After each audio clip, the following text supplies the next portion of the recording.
a young perspective on hot-button issues around the world. This is The Hub. Hello and welcome to The Hub on CGTN. I'm Wang Guan in Beijing. Greetings, everyone. Winter tourism in China is no longer a niche activity. It is quickly becoming a nationwide travel trend. According to the China Tourism Academy, the winter season from December 2025 to February 2026 is expected to generate around 360 million domestic trips, producing roughly 450 billion yuan or around $64 billion in revenue. China's vast winter resources are now being turned into a powerful driver of economic growth. Earlier, my colleague Wang Guan visited Harbin, one of the country's most popular winter destinations. And beyond the city's famous ice sculptures, she met people working behind the scenes whose efforts are bringing new energy and new ideas to winter travel. 90 million tourists, 140 billion yuan, one winter season. This is Harbin, China's ice city, now one of the country's hottest winter destinations. Visitors from around the world flock here for world-class ice sculptures and once-in-a-lifetime winter experiences. But behind the craze, there are some quieter stories. Stories of people making sure visitors don't just survive the cold, but actually enjoy it. Meet Liu Xiaolin, a student at Harbin Institute of Technology. He and his team have developed a down jacket that can heat up by 55 degrees Celsius in just 2 seconds. Harbin's winter tourism has boomed in recent years. We wanted to use our expertise to create heated clothing to help tourists who are not used to the cold enjoy the ice and snow. Liu's team is made up mostly of students in their 20s, all from Harbin Institute of Technology. Each member brings expertise from their own field, engineering, material science, and together they've turned that knowledge into a jacket that actually works.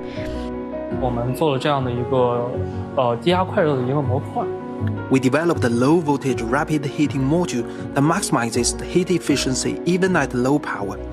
We also innovated on the material side, incorporating a high conductivity fabric with excellent electrical thermal conversion.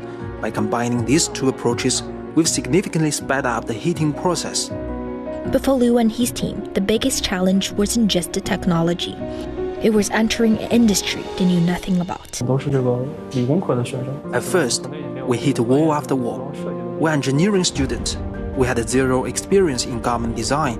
We showed factories our hand-drawn designs and asked, "Can you make this into a jacket?" They said no. So we started learning from people in this industry. First, you make patterns, then you choose fabrics and trims, and finally you create the samples. Only after that can you go into mass production. Their heated down jacket quickly became a hit, with sales exceeding 1 million yuan in just one winter season. But beyond commercial success, their story reflects something bigger. In recent years, Harbin has been using technologies to strengthen its winter industry. By promoting collaboration between universities and enterprises, more and more innovations are taking shape. At the Harbin Ice and Snow World, automated ice shaping machines now measures and cut each box with millimeter precision. Robotic systems are being tested to lift, transport, and stack massive ice blocks with speed and accuracy. And the list goes on and on. I believe the ultimate purpose of the technological development is to benefit people. It should solve real-life problems. We may not be able to change the code, but we can change how people experience it.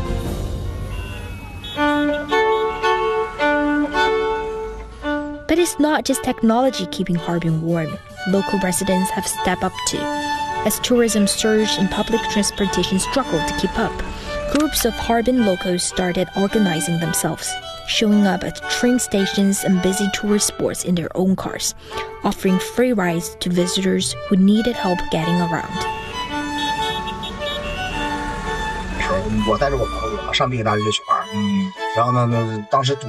In 2023, Harbin went viral and tourists flooded the city. I was driving my friend to the ice and snow world when we saw a mother and her child on the side of the road. They were tourists, and the child had a fever, and they couldn't get a taxi. So I gave them a ride to the hospital. Later, I talked with some friends about whether we could help more people. That's how the volunteer group started. Young's idea quickly spread. The volunteer team grew larger. Firefighters, teachers, doctors, retirees, people of all ages and backgrounds, all keeping their cities, handled the rush of visitors. 说实话，我们这帮司机每天下了班之后，马上进入工作状态，拉游客，有的连饭都吃不上。 Many volunteers do this after work, driving around, picking up tourists. Sometimes it gets so busy that we don't have time for dinner. But we know how cold Harbin gets. We know how terrible it feels to be stranded outside in that weather. So we help as many tourists as we can. If visitors feel it, for many, these moments of kindness become the most memorable part of their trip. Through them, they discover another side of the ice city, one that offers not just breathtaking frozen landscapes, but heartfelt warmth and genuine care.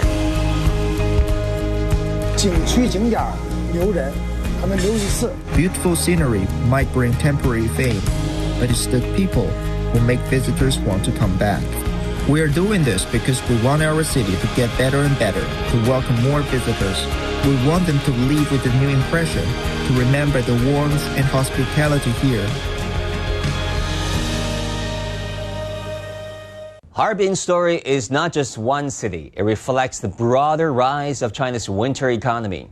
In the year 2025, the sector has shown strong resilience, with total output expected to exceed 1 trillion yuan and participation reaching hundreds of millions of people across the country. So what is keeping this momentum going after the Beijing Winter Olympics? What forces are driving the industry forward? And how much room is there for future growth? To discuss all these questions, we're joined at this hour by Kari Tirkkonen in Kemijoki, Finland. He's the CEO of Suomutunturi Ski Resort and Uniman Group Unitours. Welcome, sir. Andy Mok in Shenzhen. He's a senior research fellow at the Center for China and Globalization. And here in our Beijing studio, we have Paul Dong, the co-founder of EI Asia Limited and the sports industry observer for as long as I can remember. Now, Paul, great to have you back.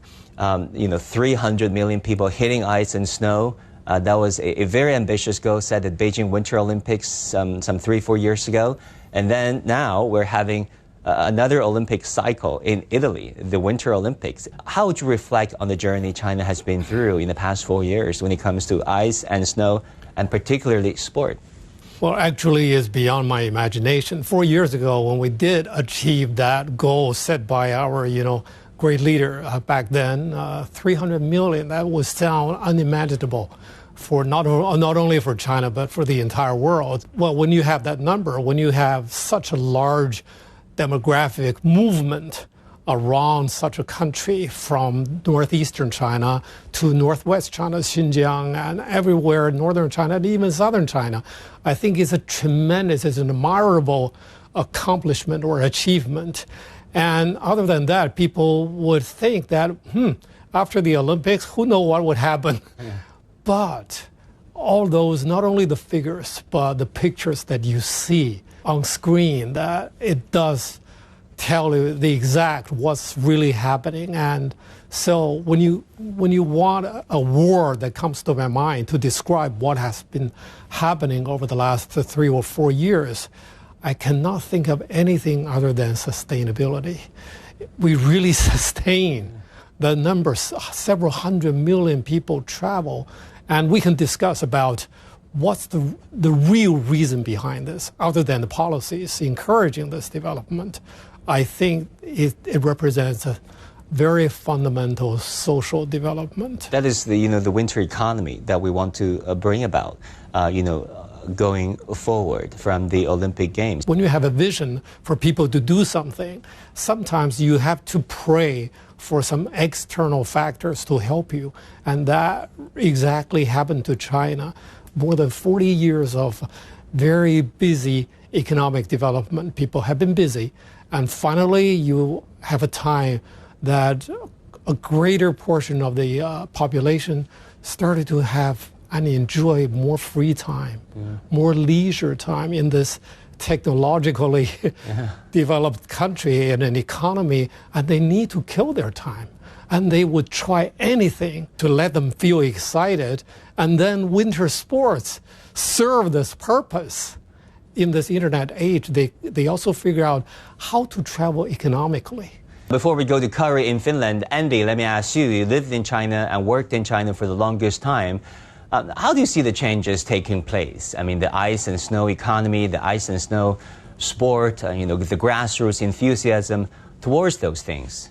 Well, I think clearly, as we heard, this is one of the results of unprecedented prosperity for an enormous number of people. So they do have leisure time, they have the interest for new experiences, coupled with the incredible infrastructure that's been built, not only the ski resorts, the other places where these winter activities can take place, but the transportation infrastructures where as well, civilian airports, high-speed rail, etc.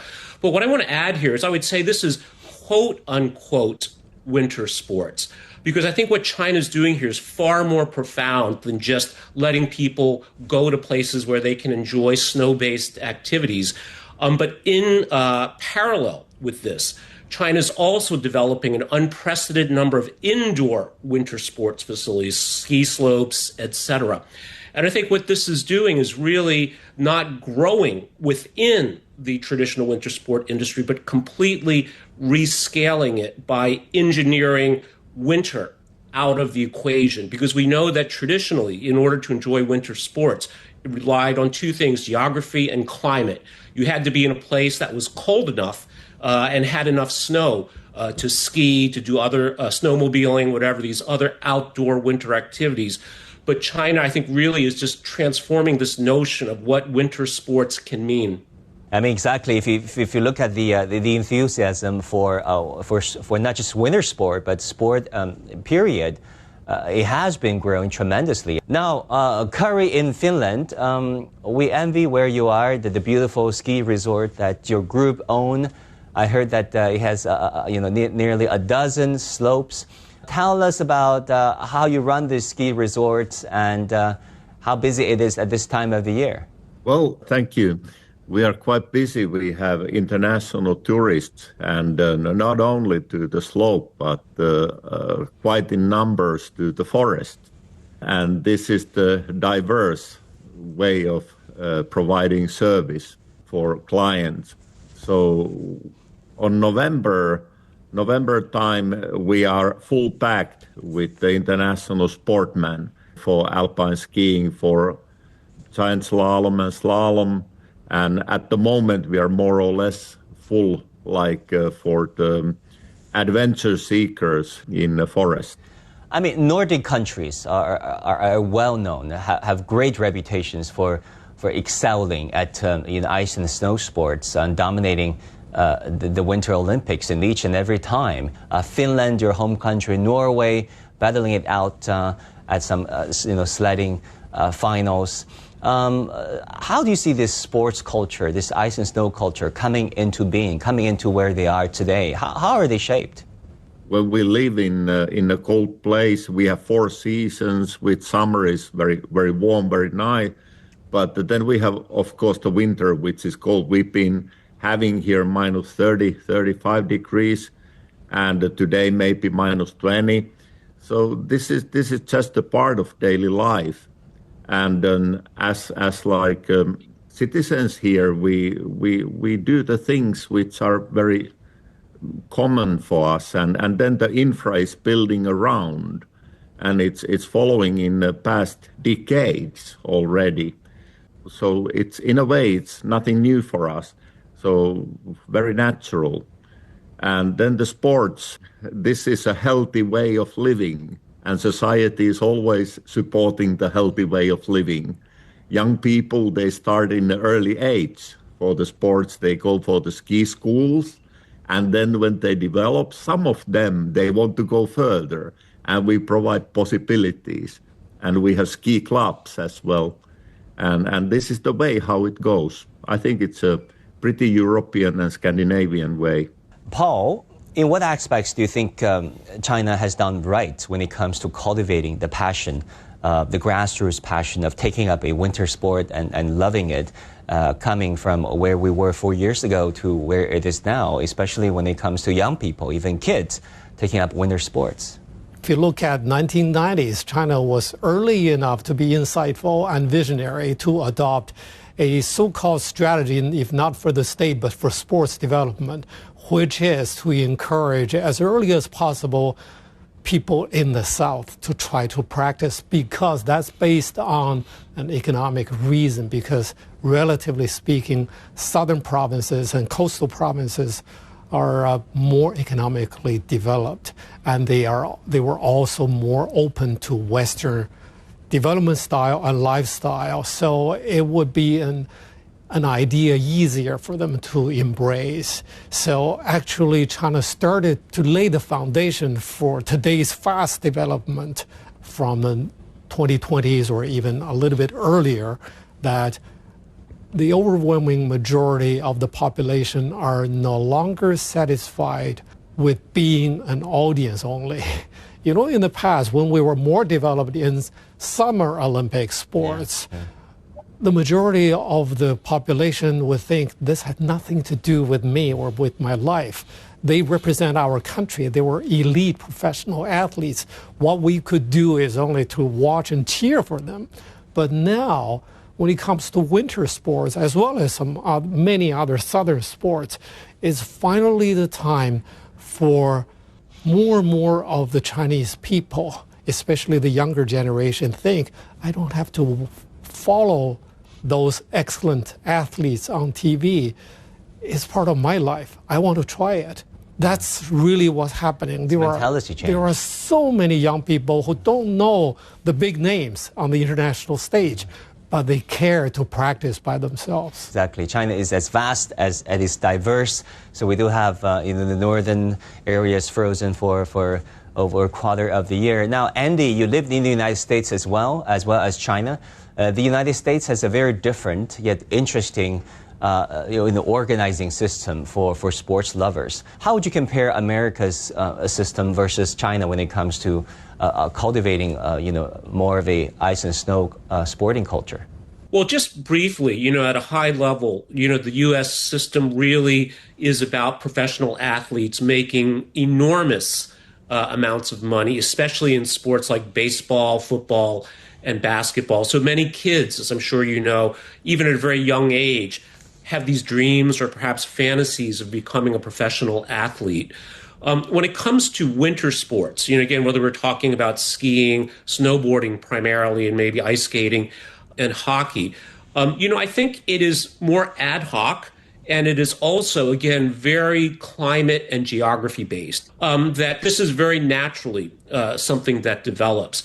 And I think the Chinese approach is very, very different in that it's based on infrastructure, system design, and ultimately year-round consumption. Because the word I would use to describe where we are with winter sports in China today is normalization. What we're going to see, and in some ways we're already seeing, is just how this unlocks enormous scale. And what scale does is it lets you invest in R&D, in better facilities, better equipment, better training, not only for professional elite athletes, but even for in the U.S. we would call them the weekend warriors, right? The people that are more take it as a hobby. So I think that's very important. And where that will lead us to, too, is new empires of sports equipment related to winter sports and indoor developments as well that we'll see year-round participation. And this will I think, bring enormous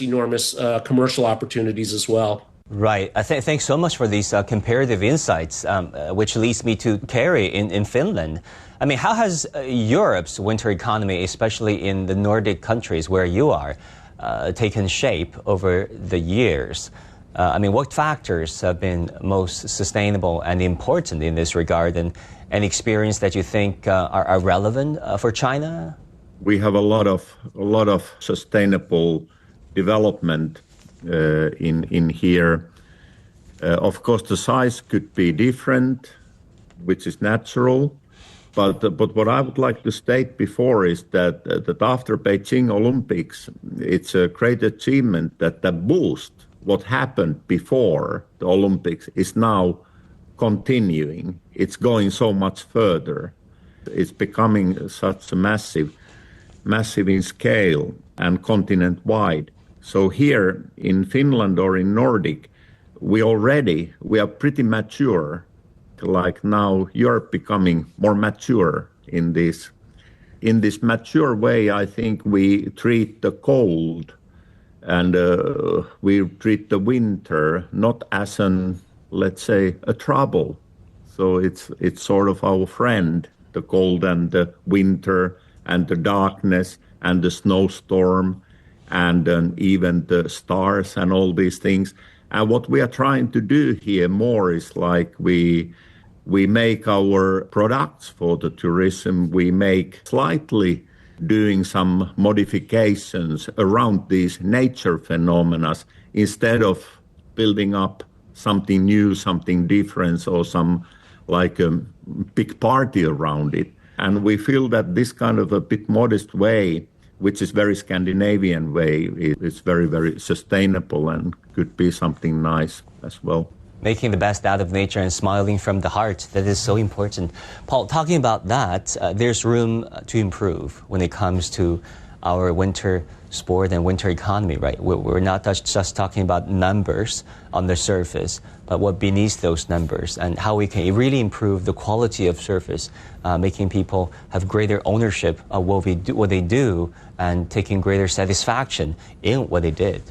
I think your question takes us to this very, very important aspect that even significant, for our Finnish friends, that what the booming market or development of ice and snow sports and peripheral tourism industry mean for international experts. They do have expertise, because the business, the industry, or the sports have been around in Europe and North America for more than 100 years, but quite new and almost alien to Chinese just 10 or 20 years ago. So they still, even with such a booming phenomenal development now we witness in China, we are still in a very, very early stage, and we are kind of prepared for a very steep fluctuations next. What would happen to our market? We'll have run into some difficulties. So I think it's very important for China to resort to long-term experience and expertise from other countries to help us stabilize this development. It will be overwhelmingly depending on our own adaptation and adjustment, but still we need to look out for expertise, even from neighboring Japan, from other countries, and some of the oldest, long-term skiing resorts near Beijing are actually invested and run by Malaysians. They are professional in this business, although they are from Southeast Asia. So I think, we still have a long way to go. We cannot be just content with where we are now. But what would be the key word that you want to share when it comes to improving our winter sport and winter business quality? Keywords, maybe 2 keywords. Yeah, I still believe that that expertise is the key word. Yeah, we cannot be over proud of ourselves and just disregard the more developed experience in other continents. China remains an emerging market in this business. The United States, North America, Europe remain the largest ice and snow sports markets in the world, followed by China and Japan. So we still have a long way to go, but China has its own way. And when it comes to figures, and we have our own accounting criteria, but China does have this very realistic and practical target of making sports-generated economy to contribute as much as 3 to 4% to the national GDP. We are almost there yet, but which is the level that the United States now enjoys. So China has that target based on other countries' experience. We are almost there yet, but we still have a big challenge to sustain that target. Thanks for shedding light on all these important issues, Paul. Great to have you as always. Andy, thanks so much. And Kari, come back again. And with that, we come to the end of this edition of The Hub on CGTN. On behalf of our team, we want to wish everyone and your family a very happy Chinese New Year, Year of the Horse, full of prosperity, health, and happiness. I'm Wang Guan in Beijing. 新年快乐. Thank you.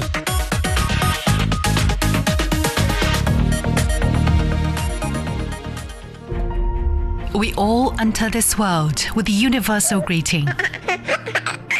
We then learn to speak. Bonjour, comment allez-vous? Hoy estoy muy contenta. Though our languages, cultures, and traditions may differ, we still share one thing in common.